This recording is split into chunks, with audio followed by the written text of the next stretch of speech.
పద్యపర్మలాన్ని ఆస్వాదిద్దామా అండి. నీళ్ళ మునగ నేల, నేల నిధుల మెట్టగ నేల, మొనసి మేల్పులకు మ్రొక్క నేల, కపట కల్మషములు కడుపులో నుండగా, విశ్వదాభిరామ వినురవేమ. ఓ వేమ, నీళ్ళ మునగ నేల అంటే పుణ్యక్షేత్రాలకు వెళ్ళి పుణ్య నదులలో మునగడం, పుణ్య స్నానాలు చేయడం ఎందుకు?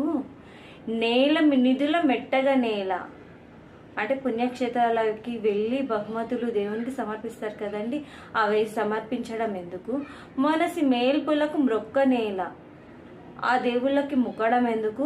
కపట కల్మషములు కడుపులో నుండగా, ఇతరుల పట్ల కల్మషము ద్వేషము కడుపులో ఉన్నప్పుడు నువ్వు ఎన్ని పుణ్యక్షేత్రాల్లో తిరిగినా ఫలం ఏముంటుంది అని వేమన గారు వివరించారండి పద్యంలో.